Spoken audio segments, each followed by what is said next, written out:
Subscribe કરો એ high news India ચેનલને, પછી યુટ્યુબ એપ પર બેલ આઇકોનનું બટન દબાવો અને નિહાળો એ હાઈ ન્યૂઝ ઇન્ડિયા ચેનલ.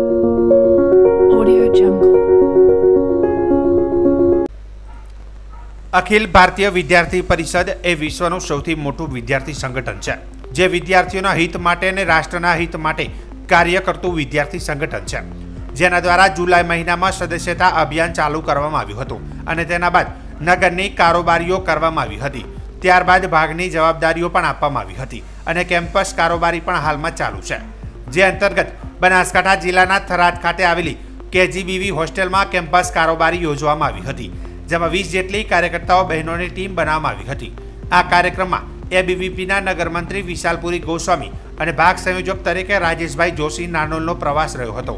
તેમજ આ કેમ્પસના અધ્યક્ષ મંત્રી સહિત પૂરી ટીમ બનાવવામાં આવી હતી, જેમાં KGBVના વોર્ડન કમ હેડ ટીચર આશાબેન ચૌધરી સહિત સ્ટાફ હાજર રહ્યો હતો.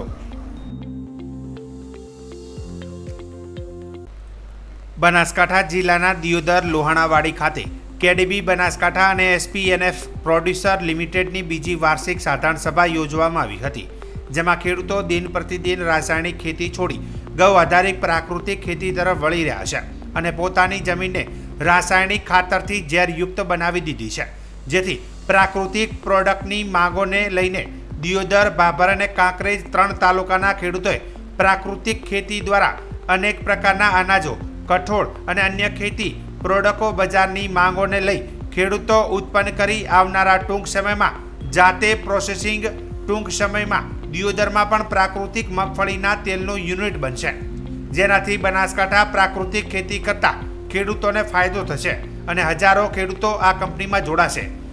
આ ખેડૂતોની જાતે બનાવેલી STNF પ્રોડ્યુસર કંપની લિમિટેડ ખેડૂતો એના માલિક રહેશે.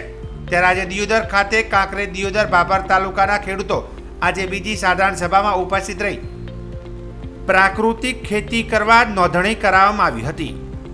મિત્રો, આજે આપના માધ્યમથી હું જણાવવા માગું છું કે આ 3 તાલુકાના ખેડૂતોએ ભેગા મળી અને KDB Banaskantha SPNF producing company લિમિટેડની સ્થાપના થયેલી છે.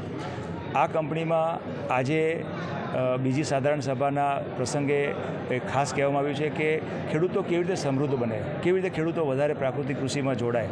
તો ખેડૂતોની જે ખેત પેદાશ છે એના MSP કરતાં, એટલે ટેકાના ભાવ કરતાં આ પ્રાકૃતિક કૃષિ કરતાં ખેડૂતોના સર્ટિફિકેશન કરવામાં આવ્યા છે.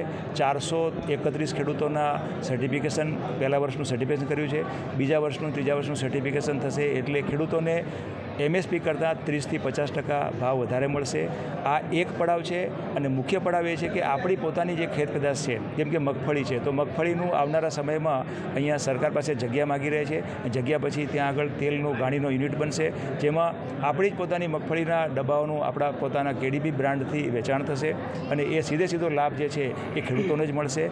એટલે આ એક લાભ જ્યારે ખેડૂતોને મળતો થશે ત્યારે બીજા બધા અનેક ખેડૂતોમાં જોડાશે.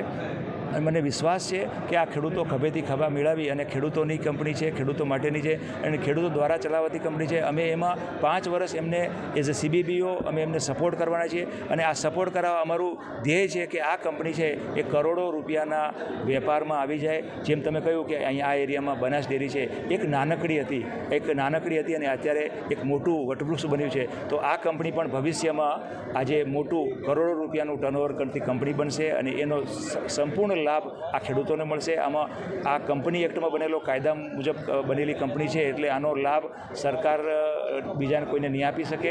આ લાભ માત્ર ખેડૂતોને જ મળશે અને ખેડૂતોની જ કંપની છે, એટલે આમાં કોઈ જ બીજું ઇન્ટરફેરન્સ નહીં થાય, આમાં પોલિટિક્સ પણ આમાં ઇન્ટરફેરન્સ નહીં થાય, કારણ કે આ કંપની એક્ટમાં બનેલી કંપની છે.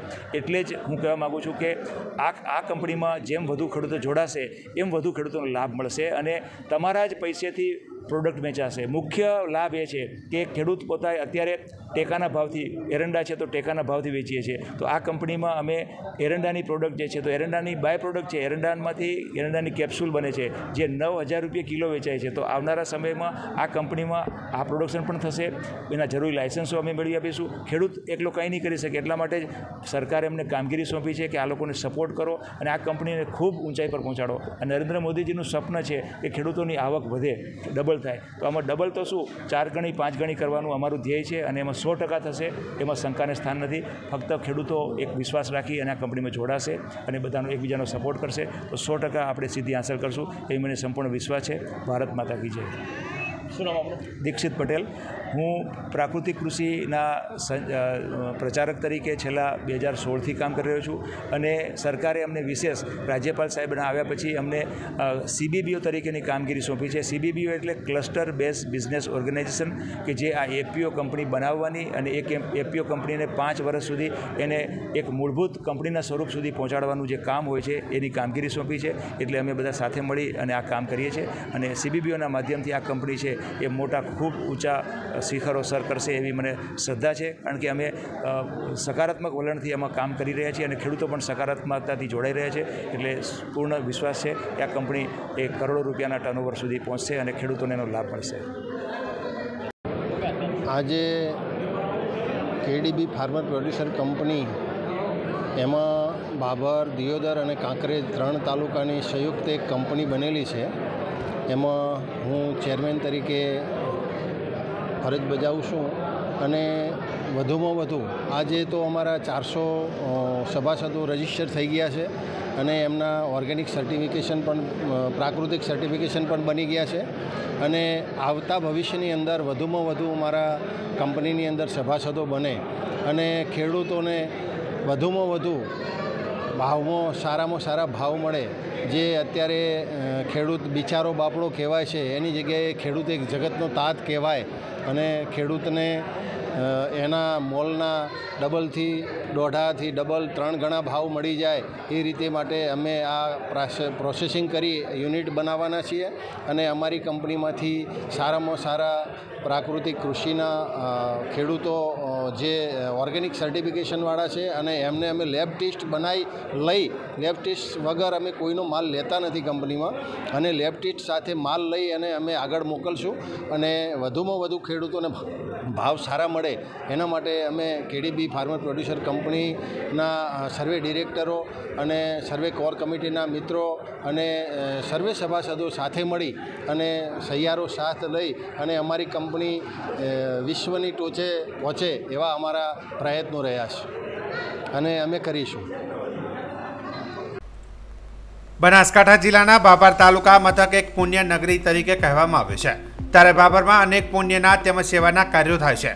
ત્યારે બાબરના આશાપુરા યુવક મંડળ દ્વારા દર વર્ષની જેમ આ વર્ષે પણ આશાપુરા યુવક મંડળ બાબર દ્વારા માતાના મઢ કચ્છમાં ચાલતા જતા પદયાત્રીઓ માટે સેવા કેમ્પનું આયોજન કરવામાં આવ્યું હતું. આ કેમ્પ નખત્રાણાથી 1 કિલોમીટરના આગળ વિશાળ સામિયાળામાં ભવ્ય ડોમ મંડપ ડેકોરેશન સાથે આયોજન કરવામાં આવ્યું છે. જ્યાં ભોજન સેવા, ચા નાસ્તો, આરામ કરવા માટે, સુવા માટેની વિશાળ મંડપ, મેડિકલ સેવા, મોબાઈલ ચાર્જિંગ સેવા, ગરમ પાણીની સેવા સહિતની અનેક સેવાઓ આશાપુરા યુવક મંડળ દ્વારા આપવામાં આવે છે. આ કેમ્પ તારીખ 29/9/2024થી તારીખ 3/10/2024 સુધી 5 દિવસ સેવા આપે છે.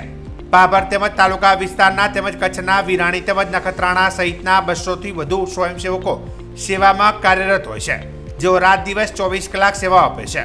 તેમજ દરેક સમાજના લોકો એકત્રિત થઈ આ કેમ્પનું આયોજન કરે છે. આ કેમ્પ છેલ્લા 24 વર્ષથી ચાલે છે અને આ 25મા વર્ષમાં મંગળ પ્રવેશ કર્યો છે. કચ્છમાં પણ બનાસકાંઠાના બાબરના કેમ્પની સુવાસ પ્રસરી જોવા મળી રહી છે.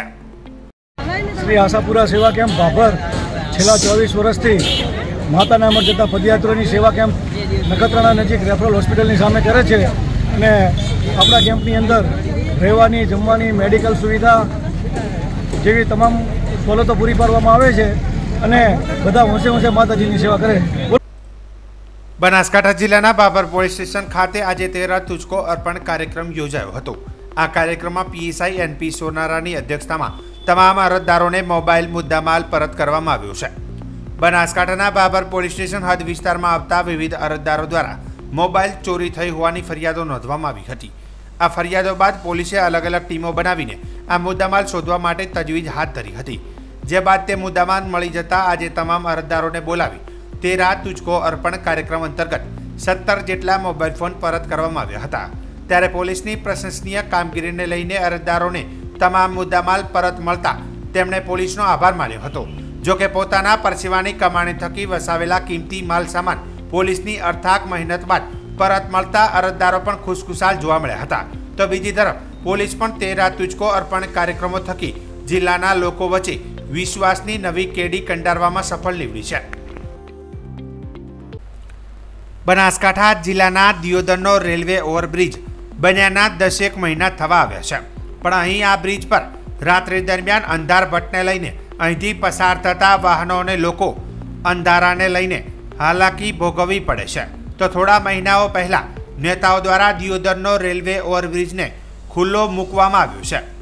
રેલવે ઓવરબ્રિજને ખુલ્લો મુકાયો ત્યારે નવોઢા કન્યાની જેમ સજાવવામાં આવ્યો હતો રેલવે ઓવરબ્રિજ, પણ અંધારભટ્ટને લઈને જાણે બ્રિજ લોકોને ડરામણો લાગે છે। મોડી રાત્રિએ અહીંથી એકાદ બીજાને એકલાને પસાર થતા ડર જેવો ભાસ લાગે છે। ત્યારે અહીં આટલા મહિનાઓ થવા છતાં તંત્ર દ્વારા બ્રિજ પર કેમ સ્ટ્રીટ લાઇટો મૂકવામાં આવી નથી? શું તંત્રને લાઇટની ગ્રાન્ટ સરકાર ફાળવતી નથી? ફાળવતી હોય તો શું તંત્ર ભૂલી ગયા કે લાઇટની ગ્રાન્ટની અલગથી સરકાર પાસેથી માગવામાં આવશે? આવા અનેક સવાલો વચ્ચે આ રેલવે ઓવરબ્રિજ અંધારિયો બ્રિજની ઉપમા પામ્યો છે। દિયોદરનો રેલવે ઓવરબ્રિજ પર સરહદી વિસ્તારના વાવ, સુઈગામ, રાધનપુર, ભાભર, દિયોદર, ખીમાણા, કાંકરેજ તાલુકાના અને ડીસા સહિતના વિસ્તારોમાંથી અહીંથી હજારો વાહનો પસાર થાય છે। રાત્રિના સમયે અહીંથી પસાર થતા વાહનોને બ્રિજના અંધારભટ્ટમાં અહીંથી પસાર થવું ખૂબ જ મુશ્કેલ પડે છે। રેલવે ઓવરબ્રિજ પર લાઇટો ના હોવાના કારણે દિયોદર શહેરના લોકો અને મહિલાઓ અંધારિયા બ્રિજ પરથી નીકળતા ભય અનુભવે છે। ત્યારે તંત્રને દિયોદર રેલવે ઓવરબ્રિજ પર સ્ટ્રીટ લાઇટો નાખવામાં કયો ગ્રહ નડે છે? થોડા સમયમાં નવરાત્રિના દિવસો અને દિવાળીના તહેવારો આવી રહ્યા છે, ત્યારે દિયોદરના રેલવે ઓવરબ્રિજ પર કરોડોના ખર્ચે બનેલા ઓવરબ્રિજ પર દિયોદરમાં અંધારભટ્ટનું કલંક ક્યારે ભૂસાશે એ તો આવનારો સમય જ બતાવશે। ઘણી બધી મુશ્કેલીઓ પડે છે લાઇટના કારણે। પુલ સારો બનાવ્યો છે પણ અહીંયા વાહનો આટલા પસાર થાય છે, પણ લાઇટ હોય તો સારું, એમ લાઇટો નથી એટલી કમી છે એમ, કારણ કે અકસ્માતની સંભાવના રહી શકે છે લાઇટ વગર। આ ફેમિલી હંગત રાતના નીકળ્યા છે તો અકસ્માતની સંભાવના રહી શકે લાઇટ વગર। ડર લાગે ને લાઇટમાં, લાઇટ હોય તો ના લાગે। બસ આ બ્રિજમાં જ લાઇટિંગ ગોઠવે તો સારું। અકસ્માત સર્જાય તો આની જવાબદારી કોણે? ક્યાંથી આવો છો અને ક્યાં જવાનું? હું હાલ દિયોદર આવ્યો હતો ને મેં મીઠા જવરો છું, મળવા આવ્યા હતા। શું નામ છે? ભારત નામ। શું કે છો? દિયોદર રેલવે ઓવરબ્રિજ બનેલો છે 2023 માં બનેલો છે, એમાં આજે 2024 ચાલે છે, હજી સુધી તંત્રએ લાઇટો ગોઠવી નથી। આ લાઇટોના કારણે અંધારભટ્ટ રહે છે, એમાં કોઈ પણ દુર્ઘટના બનશે તો તંત્ર જવાબદાર રહેશે। અહીંથી નડાબેરથી મોડીને પાલનપુર સુધીના વાહન અહીંથી પસાર થાય છે, ચાલતી મહિલાઓ પણ અહીં વોકિંગ કરવા આવે છે। અંધારભટ્ટ છે, આના માટે તંત્ર જાગે અને રેલવે ઉપર તાત્કાલિક લાઇટો ગોઠવાય, નહીતર કોઈ પણ આગામી સમયમાં દુર્ઘટના બનશે તો તંત્ર જવાબદાર રહેશે, બરોબર? આ ખાતરી લઈ અને તંત્ર તાત્કાલિક પગલાં લે અને લાઇટોની વ્યવસ્થા કરે। દેવભૂમિ દ્વારકા જિલ્લાના બરડિયા નજીક ખાનગી બસ અને કાર વચ્ચે થયેલા જીવલેણ અકસ્માતમાં 7 મુસાફરોના કમકમાટી ભર્યા મૃત્યુ નિપજ્યા હતા, જેમાં કલોલ મૃતકોના 6 મૃતદેહને પોસ્ટમોર્ટમ બાદ કલોલ પહોંચાડવાની કામગીરી હાથ ધરવામાં આવી છે, તેમજ એક મૃતદેહ બરડિયા રવાના કરાયો છે। પ્રાપ્ત વિગતો અનુસાર પશુ આડી આવી જતા આ અકસ્માત સર્જાયો હતો, જેમાં બરડિયા ગામના યુવાન સહિત એક જ પરિવારના 5 લોકો સહિત 7ના મૃત્યુ થયા છે। આ ગોજારા અકસ્માતની જાણ થતાં મંત્રી મુળુભાઈ બેરા, સાંસદ પૂનમબેન માડમ સહિત સ્થાનિક તંત્ર, ફાયર તેમજ એમ્બ્યુલન્સ તેમજ एनडीआरएफની ટીમ ઘટના સ્થળે પહોંચી હતી। पिछले रोज़ शाम को तकरीबन 7:30 बजे के आसपास द्वारका पोरबंदर हाईवे पर एक बहुत ही फेटल अकस्मात एक्सीडेंट हुआ था। उसमें एक बस और एक इको गाड़ी और एक स्विफ्ट गाड़ी, 3 गाड़ियाँ शामिल थी। इस एक्सीडेंट के दौरान 7 लोगों की मौत हो चुकी है और 7 लोगों को हमने आगे की ट्रीटमेंट के लिए हमें और हॉस्पिटल में हमने भेजा हुआ है। जिन 7 लोगों की डेथ हुई है उनके फैमिली वालों को हमने बुला लिया है और वो सब यहाँ पे आज सुबह आ चुके हैं यहाँ पे, और हम उनको यहाँ पे हमारी पेपर फॉर्मेलिटीज़ कंप्लीट करके बॉडी सबको वापस सौंप देंगे और सब यहाँ से निकल जाएंगे।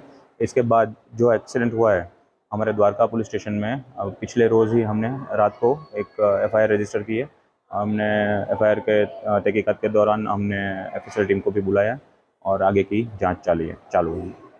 मारू नाम रविंद्र शंकरभाई पटेल, मारू तालुका पंचायत सदस्य पलसाणा गाम, कलोल तालुको, गांधीनगर जिल्लो। आ अमारा गामनु ठाकोर परिवार द्वारका दर्शनार्थे आवता होय आकस्मिक एमनु एक एक्सिडेंट में परिवारना 6 व्यक्तिओ मृत्यु पाम्या छे। एक इंजर छे जामनगर सिविल होस्पिटल में छे, बीजा 3 जाम खंभाळिया सिविल होस्पिटल में छे, एमने रजा आपी दीधी छे। ए एक पलसाणा अमे घरे रवाना करी दीधा छे। गाम में खेती करता था साहेब, ए बधा खेती करता परिवार। મહીસાગર જિલ્લાના રાજપૂત ભવન હોલ ખાતે લુણાવાડા નગરની ઐતિહાસિક પૃષ્ઠભૂમિ પર લખાયેલ પુસ્તક શ્રી મલ્લવાણમપુર લુણાવાડાનું વિમોચન કરાયું હતું। મહારાણા સિદ્ધરાજસિંહ, પદ્મશ્રી ડૉક્ટર પ્રવીણ દરજી, મૃણાલિની કુમારી સહિત મહાનુભાવો અને નગરજનોની ઉપસ્થિતિમાં આ બુકનું વિમોચન કરાયું હતું। ઐતિહાસિક માહિતી તેમજ સંશોધન ક્ષેત્રે લાંબા સમયથી કાર્યકર્તા અને જાણીતા સિક્કા સંગ્રાહક હર્ષદભાઈ કડિયાએ દસ્તાવેજી પુરાવા તેમજ આસપાસના વિસ્તારમાં ફરી ઇતિહાસ સંકલન કરી આ પુસ્તકનું લેખન કર્યું હોવાનું જાણવા મળ્યું હતું।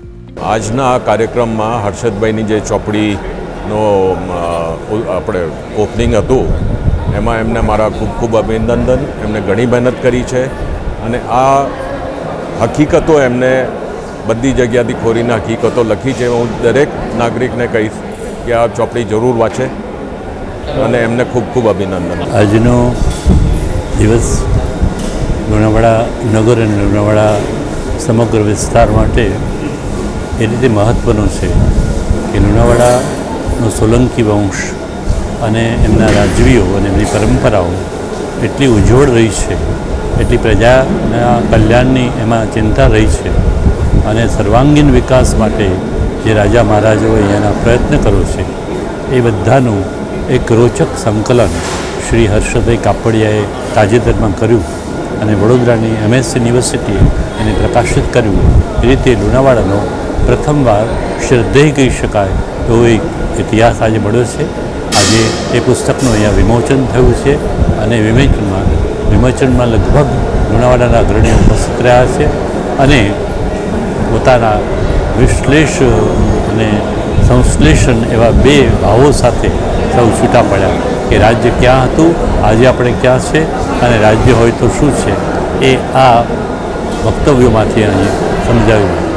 આજે આ પુસ્તકનું વિમોચન થયું તે પુસ્તક માટે મહારાજા સાહેબ ખૂબ ચિંતિત હતા કે રાજમહેલના જેટલા રેકોર્ડ છે એ બધા અત્યારે નષ્ટપ્રાય થઈ રહ્યા હતા, તો એ બધાને એનું જનરેટ કરી અને એનાથી ડોક્યુમેન્ટેશન કરી અને બધી માહિતી એકત્રિત કરીને આનું સંકલન કરવા 5 વર્ષથી કામ કર્યું હતું અને 5 વર્ષના પરિણામે વચ્ચે 1.5 વર્ષ કોરોનાનું બાદ કરતાં 3.5 વર્ષની મહેનતના પરિણામે આ પુસ્તક લખાયું છે અને એમાં જે લુપ્ત થઈ રહેલો ઇતિહાસ હતો એ સચવાઈ ગયો છે। આવતી જનરેશન માટે એ બહુ ઉપયોગી થશે અને આમાં બતાવેલા 22 મુદ્દાઓ છે। એ 22 મુદ્દામાંથી દરેક મુદ્દા પર એક પુસ્તક લખાય એટલી વિસ્તૃત માહિતી છે, પરંતુ લોકોની રુચિ ભંગ ના થાય એટલા માટે ટૂંકમાં અમે આ પુસ્તકમાં બધા મુદ્દા સામેલ કર્યા છે। સુરત ખાતે ભારતીય જનતા પાર્ટી દ્વારા પ્રધાનમંત્રી નરેન્દ્રભાઈ મોદીના વ્યક્તિત્વ અને સિદ્ધિઓનું ચિત્ર પ્રદર્શન યોજવામાં આવ્યું છે। કેન્દ્રીય જળશક્તિ મંત્રી CR પાટીલે સુરત સાયન્સ સેન્ટર ખાતે આ 3 દિવસીય આ પ્રદર્શનને ખુલ્લું મૂક્યું હતું। તેમણે આ ચિત્ર પ્રદર્શનને નિહાળ્યું પણ હતું। આ ચિત્ર પ્રદર્શનમાં સરકારની વિવિધ યોજનાઓને પણ આવરી લેવામાં આવી છે। વિશ્વ પુરુષ આદરણીય વડાપ્રધાન શ્રી નરેન્દ્રભાઈ મોદી સાહેબના જન્મદિવસ નિમિત્તે all India Bharatiya Janata party દ્વારા સેવાકીય પખવાડો ઉજવવાનો નિર્ણય કરવામાં આવ્યો હતો। તેના ભાગરૂપ જે વિવિધ કાર્યક્રમો નક્કી કરવામાં આવ્યા હતા તેમાં એક કાર્યક્રમ નરેન્દ્રભાઈ મોદી સાહેબની જીવન અને એમની વિવિધ સિદ્ધિઓની ચિત્ર પ્રદર્શનનું આજે સુરત મહાનગર ભારતીય જનતા પાર્ટી દ્વારા આયોજન કરવામાં આવ્યું, જેને આદરણીય કેબિનેટ મંત્રી અને ભારતીય જનતા પાર્ટીના પ્રદેશ પ્રમુખ શ્રી CR પાટીલ સાહેબ દ્વારા આજે ખુલ્લું મૂકવામાં આવ્યું છે. આ ચિત્ર પ્રદર્શન 2 દિવસ માટે આમ જનતા માટે ખુલ્લું રહેશે અને આપ જોઈ શકો છો કે આબેહૂબ આખું વિવિધ પ્રસંગોને આવરી લેતું એક આમની આ ચિત્રાવલી છે. વેલકમ નવરાત્રિ તો આમ મોટા ભાગના શહેરોમાં થતી હોય છે, પરંતુ રાજકોટમાં કેન્સર કેર ફાઉન્ડેશન દ્વારા આ વખતે એક દિવસ માટે કેન્સર વોરિયર માટે ગરબાનું આયોજન કરવામાં આવ્યું છે. આ અંગે કેન્સર વોરિયર ફાઉન્ડેશનના પ્રમુખ જ્યોતિબેન શાસ્ત્રીએ જણાવ્યું હતું કે યુવાનોને બાળકો માટે તો દરેક જગ્યાએ ગરબાનું આયોજન થતું હોય છે, પરંતુ જે મોટી બીમારી કેન્સર સામે લડી રહ્યા છે તેના માટે આવું કોઈ આયોજન થતું નથી. જેથી આ વખતે જુદી જુદી સંસ્થાઓને સાથે રાખી એક દિવસ માટે આ કેન્સર વોરિયર માટેનું ગરબાનું આયોજન કરવામાં આવ્યું છે, જેમાં ગરબા સાથે જુદા જુદા ધાર્મિક કાર્યક્રમો યોજવામાં આવશે. તેમજ આ ગરબાના આયોજનમાં પૂજ્ય મોરારી બાપુના હસ્તે કેન્સરના દર્દીઓ માટે 2 બુકનું વિમોચન પણ કરવામાં આવશે. તો આ ગરબામાં રાજકોટ સહિત અન્ય શહેરોમાંથી કેન્સર વોરિયર ભાગ લેશે અને અંદાજે 3000 જેટલા ગરબા રસિકો આ આયોજનમાં જોડાશે તેવું આયોજન માની રહ્યા છે. લોકો અત્યારે હવે નવરાત્રીનો 1 દિવસીય પ્રોગ્રામનું આયોજન કરવા જઈ રહ્યા છે. ભક્તિ અને શક્તિ બંનેનો સંગમ એટલે આ અમારો કેન્સર વોરિયર્સ ભાઈઓ બહેનો અને બાળકોને લઈને અમે અમારો આ પ્રોગ્રામ કરવા જઈ રહ્યા છીએ. આ પ્રોગ્રામમાં માત્ર રાજકોટ નથી, પણ રાજકોટની આસપાસના તમામ ગામડાઓ અને બરોડા, અમદાવાદ, સુરત બધા જ સિટીને અમે લોકોએ કવર કરેલા છે. નાના બાળકો કે જેઓ કેન્સરગ્રસ્ત છે, સામાન્ય લોકો માટે તો ગરબાઓ ઘણા બધા લોકો રજૂ કરે છે, પરંતુ કેન્સર કેર ફાઉન્ડેશને એક નવી જ પહેલ કરી છે કે કેન્સર યુક્ત જે કેન્સર વાળા છે એ બધાને લઈને એક કેન્સરનો પ્રોગ્રામ કરીએ. ત્યારબાદ પૂજ્ય મોરારી બાપુના વરદ હસ્તે અમે લોકોએ કેન્સરને લગતી જે 2 બુક છે તેનું વિમોચન રાખેલું છે. બાપુએ પોતાના આશીર્વચન પાઠવવા ખાસ આવવાના છે. સાબરકાંઠા જિલ્લાના વડાલી પોલીસ સ્ટેશનમાં સ્થાનિક અરજદારોએ તેમની જાણ બહાર સેવિંગ તેમજ ડિમેન્ટ એકાઉન્ટ ખોલાવવાની લેખિત રજૂઆત કરાતા સમગ્ર શહેરમાં કળભળાટ સર્જાયો છે. સામાન્ય સંજોગોમાં વ્યક્તિનું એકાઉન્ટ ખોલાવવા માટે હાર્ડ કોપીની સાથોસાથ વ્યક્તિની રૂબરૂ જરૂરિયાત રહેતી હોય છે. 2016માં નોટબંધી થઈ ત્યારથી એકાઉન્ટ માટે લોકોને ખૂબ જ મુશ્કેલીઓ સર્જાતી હતી. જોકે સાબરકાંઠાના વડાલીના 45થી વધુ એકાઉન્ટ એવા છે કે સ્થાનિક લોકોની જાણ બહાર સેવિંગ તેમજ ડીમેટ એકાઉન્ટ છેલ્લા 8 વર્ષથી ચાલી રહ્યા છે. જોકે અરજદારોએ જ્યારે પોતાના નામે બેંકમાં લોન કરવા માટે ગયા ત્યારે તેમના નામે અગાઉથી જ સેવિંગ તેમજ ડીમેટ એકાઉન્ટ હોવાનું ધ્યાને આવ્યું છે. સાથોસાથ ડીમેટ તેમજ સેવિંગ એકાઉન્ટમાં લાખો રૂપિયાના ટ્રાન્ઝેક્શન થયા હોવાનું પણ ખુલ્યું છે, જેના પગલે સ્થાનિક અરજદારોમાં ભવિષ્યમાં જો કોઈ પણ પ્રકારની ટેક્સ આપવાની વાત આવે તો અત્યારથી જ ભયભીત બની ચૂક્યા છે. ત્યારે અરજદારોનો આક્ષેપ છે કે અમારી જાણ બહાર અમારા ડોક્યુમેન્ટથી સેવિંગ તેમજ ડીમેટ એકાઉન્ટ ખોલાયા છે, ત્યારે આ મામલે ચોક્કસ પોલીસ તપાસ થવી જોઈએ તેમજ જે તે વ્યક્તિઓ સામે કાયદેસરની કાર્યવાહી પણ થવી જોઈએ તેવું નિવેદન પણ આપ્યું છે. હું વડાલીનો રહેવાસી છું, સગર કિશોરભાઈ ભીખાભાઈ ટોપણ. બરાબર, 2016ની અંદર અમારા ખાતા ખુલી ગયા છે ડોક્યુમેન્ટ પાન કાર્ડના આધારે, અને એ અમને ખબર નથી કઈ રીતે ખુલ્યા છે, શું છે તે અમને ખબર નથી, પણ જાણ અમને આ 2 મહિનાની અંદર થઈ છે. બરાબર, તેને અમે પોલીસ સ્ટેશન ફરિયાદ આપવા જાય તો પોલીસ કોઈ સોંપડતી નથી અમારી વાત. અમને મજૂરી કરી છે સાહેબ, તે આ મજૂરી કરીને અમે ગુજરાન ચલાવીએ છીએ, અને અમે આ જ્યારે ત્યારે આ સરકાર ટેક્સ ભરવાનો આવે તો અમે કઈ રીતે ભરીએ, ભરપાઈ કરીએ. ખાતા 500 થી 60 અંદાજ ખોલેલા છે. એની અંદર અમોને અંધારામાં રાખીને આ લાખોનું ટર્નઓવર કરેલું છે. તો એ લોકોએ કોઈ અમારું કોઈ વાત સાંભળતા નથી. ના પોલીસ સ્ટેશને અમે FIR ભરાવી પણ ના પાડી. ના આ લોકો કરોડોનું ટ્રાન્ઝેક્શન કરી નાખેલું છે ને એ લોકોએ અમારી વાત સાંભળતું નથી. એટલે અમે સરકારી ટેક્સ આવે તો અમે ક્યાંથી ભરીએ? અમે મજૂરિયા માણસ છીએ. પૌભાઈ ધુરાભાઈ સગર, મારા બહેનનું નામ રમીલાબેન પૌભાઈ સગર. મારું બૈરું અભણ છે તો એને સહી કરીને પાન કાર્ડ ઉપયોગ કર્યો છે. બેંકમાં ખાતો ખોલે છે ને વધતા કે મને કોઈ પુરાવો બતાવતા નથી. 1 મહિનાથી અરજી આપી છે, અરજીમાં કોઈ જમાદાર સાહેબ કોઈ લિખિતમાં કોઈ લેતા નથી, એફઆઈઆર ફાડતા નથી, કોઈ અમારું કોઈ ખબરતા નથી. એટલે અમે આ વિડીયો સમય આવવા માંગીએ છીએ. સબસ્ક્રાઇબ કરો ये है न्यूज इंडिया चैनल ने પછી YouTube એપ પર બેલ આઇકોન નું બટન દબાવો અને નિહાળો ये है न्यूज इंडिया चैनल.